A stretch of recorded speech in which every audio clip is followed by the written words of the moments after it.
When you say puppet penis, I'm Yes. imagining someone's hand inside a penis No. making it talk. Some kind of stuffed animal penis. A plush penis. A stuffy penis. Hi, I'm Ariel Lee Cohen. Hey, I'm Morgan Smith. And we are the hosts of Faking It with Ariel and Morgan. We're two intimacy coordinators here to talk about the spicy scenes you see in film and TV. I feel like because this is such a new career, we're working with people who have been in the business for a long time, have never worked with an intimacy coordinator before. They don't know what to expect from us. And sometimes they see us kind of just like hanging out and chilling and like holding space. There's a lot of pressure on intimacy coordinators because we came out of the Me Too movement to save the industry. And there's also a lot of pressure because we're an emerging field to like prove we need to be there. And because a lot of our work is done in prep, sometimes when we arrive on set, the prep work we've done has properly prepared everybody. And there's not much we need to do on the day aside from hold space and hand out mints. Sometimes we're the Listerine fairy. Yeah, we are the Listerine fairy. Please sponsor us, Listerine. So we met because I was acting in a short that you were intimacy coordinating. And it was the first time that I had acted since becoming an intimacy coordinator. And I'd done intimacy scenes before, and that scene was not incredibly complicated. So on the day, practically speaking, you weren't actively doing a lot. But it made such a big difference for me as the actor in the scene, because before I had an intimacy coordinator, when I was doing intimacy scenes, I was having to think about, okay, what's the choreography? Oh, I have this injury. I hope this other person is aware of that injury and remembers, or, oh, I actually have this boundary. There's something I'm uncomfortable with. And so I couldn't fully do my job 100% as an actor because there was always a small part of my brain that was worrying about all that other stuff. Just having an intimacy coordinator there, just knowing there's someone who's there just to look out for me, actually let me totally relax and fully do my job in a way that I hadn't been able to do in intimacy before. Even when I was on great sets and had great relationships with the director, or it was a project that I had also written and produced and had a good amount of power, there was still a part of me that was doing some of that other work in there. I think it's also part of hustle culture.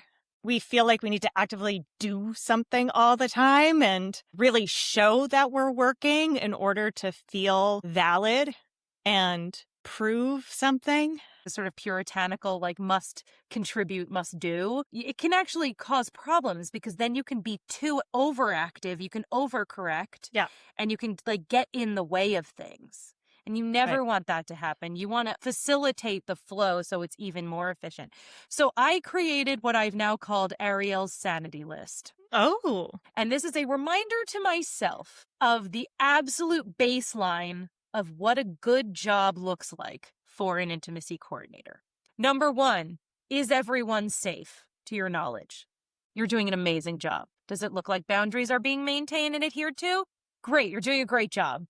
Does the choreography look like the director's vision to the best of your knowledge? If yes, whether or not you had something to do with it or otherwise, great.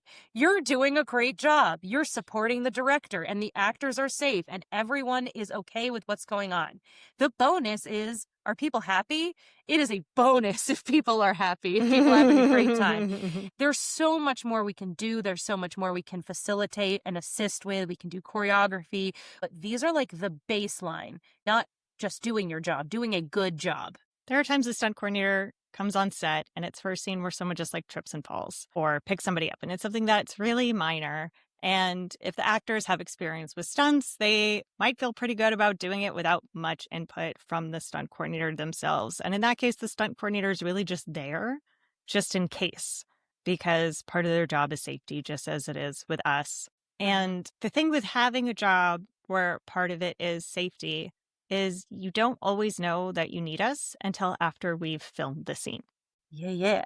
And today we are covering scenes from Dicks the Musical. Woo! I'm so excited. You don't even understand. I'm really excited for this one. Morgan, what is your experience of Dicks the Musical? Nothing. Nothing. Great. I have none. I don't think I've even seen a proper trailer. because it was something that was on my list to see. And usually if I want to watch a thing, I don't watch any trailers because I want to have it all be a surprise. So I'm really excited for today. And surprising, it's going to be. Yay! I have to start by saying it's hysterical. I laughed the entire time. I saw this a few years ago when it came out. Like, even a second time, it's possibly even funnier. Musical theater titans, Nathan Lane and Megan Mullally in this show. They're not going to be in any of the scenes we watched today. Damn it. They're amazing. I'm sorry. Okay. But my God, just watch the movie for them alone. They're absolutely unfucking hinged in this movie. It came out in 2023, very recently. It's based off of an off-Broadway musical, Fucking Identical Twins, by Josh Sharp and Aaron Jackson, who also helped adapt the film. They also wrote the film, and they star in the film. It is directed by Larry Charles. They had 2 intimacy coordinators. They had Corinne Evans and Devin McNair. All right. We love. Very exciting, very fun, and honestly, for good reason. Okay. I get it completely, yeah. So we're going to look at 2 scenes today. The first scene is 50 seconds into the movie. So Amazing. there is really no context. We're just going to bop right on in, okay? Okay. Looks like we're in Times Square, 70s or 80s. Oh, and there's a woman having sex, jumping up and down, and now we're in a bedroom. And there's a guy below her making really exaggerated faces. And now there's another woman jumping up and down, like sex-wise, on top of another guy who's making crazy faces.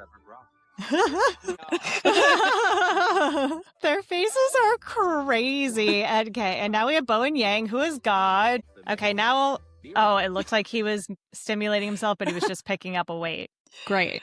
And that's that scene. Oh my God, it happens so fast.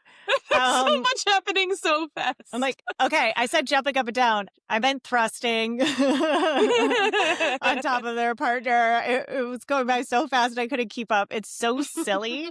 I love it. And I love that they match it almost exactly. Like, we're going over her nude back and she has the sheets right up on her hips. And as we go over her head, then we see the, quote, identical twins, which they make a lot of jokes about, that they're identical, even though clearly they look nothing alike. Yeah. And these are, of course, quote, straight men having straight sex and experiencing Totally. And making faces that are super normal to make when having sex with a partner you're really enjoying. Absolutely. 100%. Bug eyes, wide mouths, just flopping around, changing their face constantly. It's so goofy. Mm-hmm. This moment of him in the boxers holding the weight up. Oh, it's so good because you see him shaking and you see that his arm is out of frame and it really does look like he's stimulating himself in an exaggerated way, and then he's lifting up what is maybe a 5-pound weight. And literally the caption is virile, strong, and there's a bunch of medals in the back and awards and stuff. So that's just to start us off on this experience. So what we really want to focus on, though, is this second scene.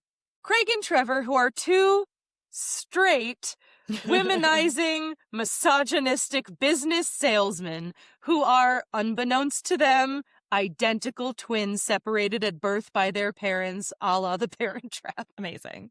When their companies undergo a merger, they finally meet. Then they learn there are brothers, and they attempt to parent trap their parents to get back together. The whole family moves in together into an apartment where Craig and Trevor share a room and a bed and discover their intense sexual attraction to one another. Wait, the twins? Yep. Have an attraction to one another? Okay. Have an attraction to one another. Got it. So that's what we're getting into. Got it. So this is an hour and 10 minutes into the movie. Oh, wow. So just do what you can. Okay. I'll do my very best. Okay. All right. So they are both holding boxes of porn. Now they're in bed together. They're wriggling around a lot. I guess they're having weird dreams. And then they wake up facing each other. And now they're holding each other really close, consoling each other. They're doing like the straight guy pat, and now they let go of each other. He's rolled over facing the ceiling, and now he moved his face back towards him. He has moved his head again, and he's trying to look away, and then he moved his head back. Silly.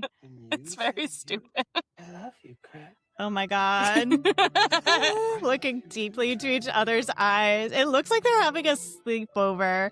Now they're going in for a kiss. And now they're pulling apart. And he and he spit in his face. And now he's spitting into his mouth as he held it open. And now they're making out, big open mouths and tongues all over the place. A lot of tongue all over their faces. Oh, and now they're in that position, and now they're having sex, and now there's a punch, and now they're the spread eagle. Now they're rolling over on the bed. Now they're having sex against boxes and a wall, and they're breaking through the wall, and they're moving so much, and they're stuffing a tie into their mouth, and having sex, and up against a wall in a split screen. And then they lie back on the bed next to each other, exhausted. I do want to offer before I get out of the screen, do you need to watch it again? Yeah. Fair enough. I was Jesus. having a gay nightmare that I was gay. Okay. And I was gay in it. Yeah. Me too. I was having a gay nightmare and I was gay. Music cue, I love you. His face lights up. They're realizing something. They go in for a kiss. It's very cute. They pull away. Oh, and then the spit. Okay. Then he opens his mouth and spits into his mouth, but also blows his hair. And now open mouth, big kisses all over the face, tongue licking everywhere. Now they're in the spread eagle walking across the apartment, and now they're up against a wall, and now there's a slap with his hand, and now they're doing spread eagle again across the apartment. They're rolling over the bed. They're banging up against boxes. Now they're banging against the wall and breaking the wall and moving really exact. And the tie is going into his mouth in a split screen. That's now 3. And they're having sex in the middle and doing other stuff on the side. What did you think?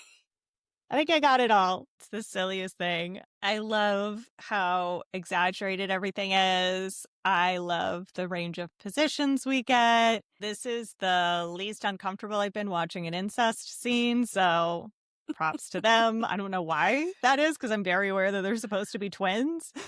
But I think I was so distracted by the silliness. It's fascinating that this is an incest scene. It's so subversive.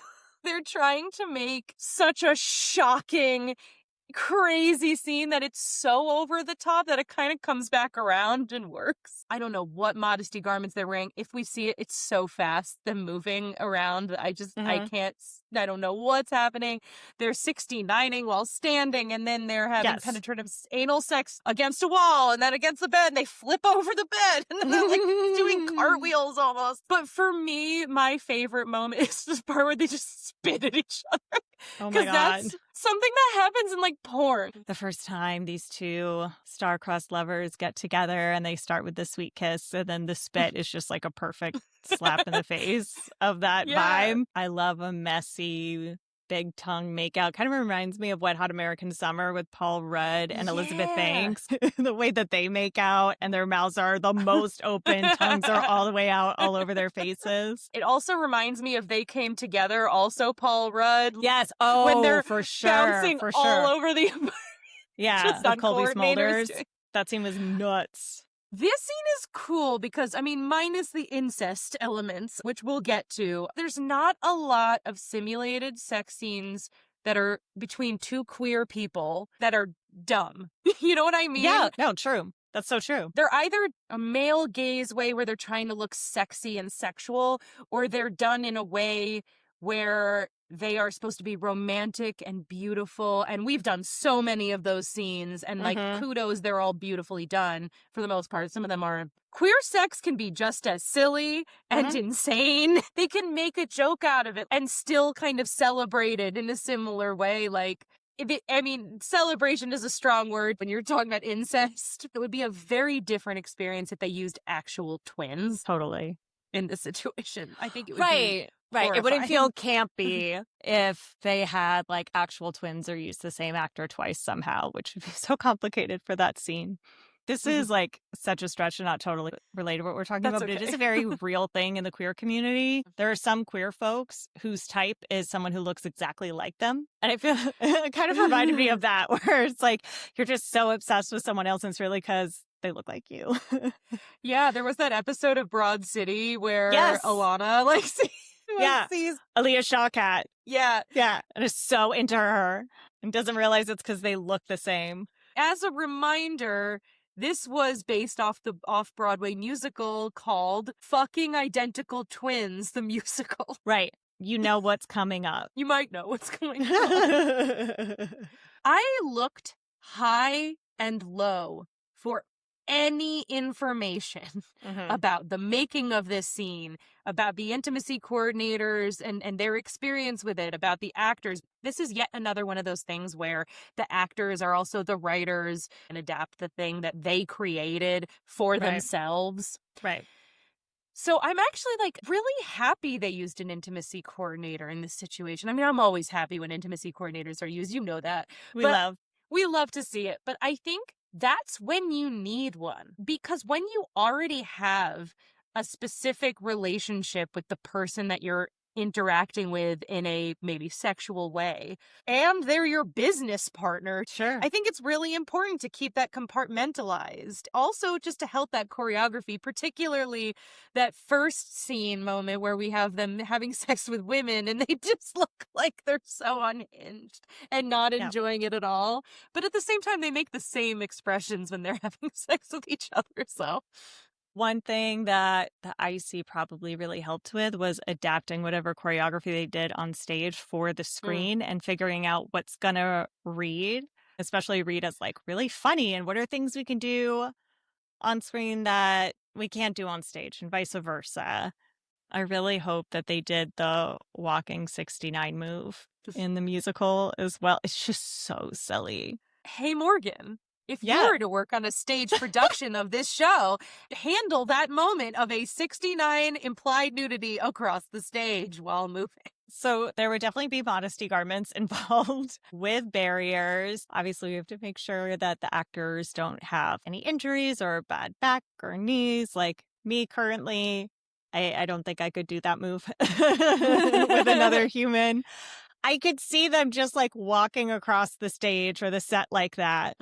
And that reading, it would be really funny if they had doubles on stage, because we don't see either of their faces in this move. So we could have them like walk across the set and then immediately have them pop up somewhere else doing something else. And that could be a really fun way to populate the stage, having sort of that split screen vibe, but on stage, and then just having them in a bunch of different crazy positions doing things. And then maybe there's like one central one where we actually have them, where we can see them. What about you? I think our main question after injuries and modesty garments and things is this a proscenium stage? If so, how do we make this so we're not seeing modesty garment the most as possible? Wait, so hold up. Can you explain for those who don't know what a proscenium is? Yeah. So when you think of theater, you're usually thinking of a proscenium stage, which basically means that the stage is a rectangle that's separated from the audience and the audience sits in front of it. If you were to have, let's say, a 3/4 thrust or a thrust stage, that means that the stage would pop out into the audience and the audience could semi-sit around it. And a theater in the round is if the stage is in the center of the room or on a raised platform and the audience sits fully around it 360 degrees. So a lot of that would matter, because if we're angling the actors to make sure those modesty garments aren't being shown, then if they're in, let's say, a theater in the round, I don't know that it's possible. I don't know that we're doing that. Very hard. They would basically need to put their entire face into the genitalia with the barrier. Yeah, yes. I mean, they would have to be fully in the other person's pelvis. I think hair would be extremely helpful in this situation, because that's really what would cover the modesty garment. We could trim that modesty garment down, especially the front part, as much as possible.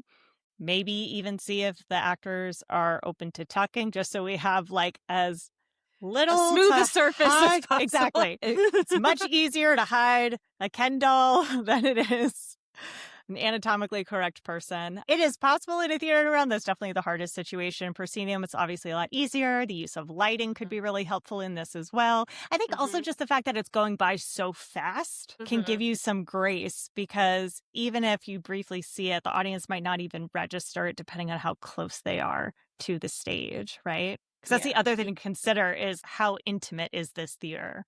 And that really matters, because the people on the top of the second balcony they're not going to be able to see much at all, but the people in the front row really might. I think if I were directing this, which is a different conversation, but you could have them wearing puppet penises. Maybe they're wearing the modesty garment under a dance belt with some kind of puppet penis, which I think I'm sorry. When you say puppet penis, I'm imagining someone's hand inside a penis making it talk.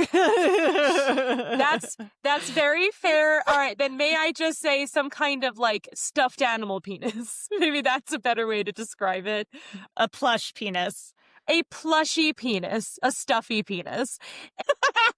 And that way it could flop all over the place, and they could rub their faces against it. It would be really, really funny. And then you could hide everything pretty easily and up potentially the comedy factor. They have to be oversized. They need to have like a spring in them or something, so they definitely move. Yeah, because we want that exaggerated movement to read. Oh my God, it's a wacky and wild inflatable arm flailing penis. Oh, like the things outside a car dealership? Yeah, who are just but with a penis. Flowing all over. Yes, exactly. And then confetti comes out. Yay! Honestly, behind a scrim, hilarious. This would be insanely funny. Yes. Yeah. See, now I want to do this scene. I want to do this musical. We really need more movies and TV shows that are just stupid. That is one thing I really miss from the 90s and early 2000s was we had the dumbest, goofiest, stupid comedies. We got this a little bit with like The Naked Gun. I feel like obviously with Dix the Musical, I feel like there is a desire for that. Yeah. It's so escapist too. I loved the new Naked Gun movie with Pamela Anderson and Liam Neeson. It was, oh my God, remember the part when he was like, my TiVo, you taped over my TiVo? Did you see this movie? Yeah. There's a part where he's like, I wanted you to watch Buffy so you would get my references. Yes! and now there will be no Xander in Buffy. Anyway. I digress so hard. But the point is, Dix the Musical, it really revitalized and healed something in me. This might be the perfect thing for me to watch when I wrap this vertical shoot that I'm on right now. I've worked on some verticals where people involved are embracing like the camp of it, but I'm still, this is camp light. I want the full camp experience. I want us all to know that this is stupid, you know? They could do with a little campiness, I think. Right? They're begging for it. Anyway, yeah. Anyway. But back to Dix the Musical. Back to Dix. Oh, welcome to the Spice Scale, our not-so-scientific way of rating intimacy scenes based on consent and power dynamics, technical craft and coordination excellence, and heat factor. Each category gets a score from 1 to 5, with 5 being the highest. Then we add it all up to give the scene a final letter grade. First, we're going to start with consent and power dynamics, how the scene depicts consent and power in the story, and if known, behind the scenes. So, as I stated earlier, I know nothing behind the scenes, which to me, frankly, is kind of wild given the content and a post-Me Too era, and having used intimacy coordinators and even just the people who made it not saying anything about it. Those NDAs are tight. Maybe there's just not enough coverage of it, period. There should be more coverage. That's why I'm doing it today. More people should watch this movie. Thank you for listening. As far as what is there, it's impossible to say for the first scene. I don't know how those women feel, but they look enthusiastic. Yeah, I think we could safely assume that both scenes are fully consensual by all parties involved. Well, the first one, not as enthusiastic. It's faked enthusiasm, but yes. The movement of the women is so bouncy. Yes. I think Very it bouncy. seems like they are very interested in what's going on. Oh, yes, and they are. experiencing it. I think the Yes. guys are feigning enthusiasm. Let me Yes. clarify. Yes. I would give them both a 5 because it's very clear to me what the power dynamics and consent are in both scenes, especially in the second one. We just have a lot more to go on in the second one. And obviously it's meant to be equal because they're twins, but also they keep mirroring each other's movements and they keep doing these scenes where they're on equal planes, or we don't have like a top bottom situation where they're clearly defining, one person in one position versus the other. And I think that also adds to the silliness.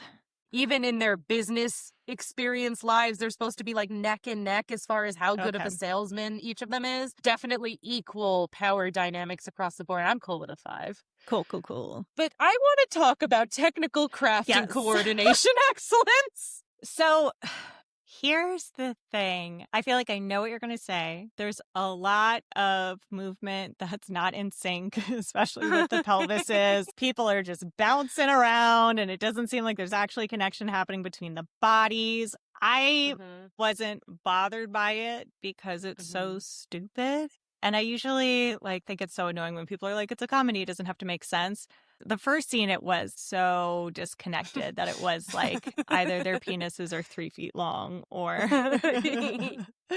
this is not happening here, Outside of the actual penetration being off, I thought the rest of the technical craft and coordination was really well done. I thought they nailed the physical comedy of both scenes, and that's hard to do. I do think that the movement was all over the place. That, of course, I do feel that way, that it wasn't authentic or anything, fine. But I also want to say, I think it was incredibly effective. Yes. Because for all the reasons that you stated, but also, they are supposed to be twins, and we are dealing with incest. And if the movements were really effective and authentic, I think it would give an ick more than a laugh. I think that if we were to see them literally penetrating one another in a very real and significant way, you might feel that incestual thing a little bit more intensely. I think it actually did a really good job of walking that line. And I think because it's so throwing each other all over the place and bodies are everywhere and they were breaking the bill. They were fucking the house down. That is true. Yeah. A la Buffy the Vampire Slayer. Yeah. The storytelling made a lot of sense to me. The overall execution told the exact story it wanted to tell. So I'm fine with a 5. Great. But when it comes to heat factor, I don't know that I can give it a 5. It is incest also. Well, okay, but here's the thing we talked about with heat factor was it's not how hot we personally find it. I think they didn't want it very hot. Yeah, I think they wanted it to clear. Be dumb and crazy. Yeah. I'm torn on heat factor is what I'm trying to say. Yeah, I mean, for me, it seems pretty clear that they didn't intend for this scene to be hot at all and that it was just supposed to be really stupid. I think without the full nudity, it'd be really hard to achieve a lot of the ridiculous positions that they're getting into. And I also think that's part of the humor is them being fully naked. Because I think if we started dealing with clothes and it'd start getting distracting and it's unnecessary and limiting. So they were going for a 1 in terms of erotic charge, and I think they executed that to the level of a 5. That makes sense. Then we're at an A. Woo!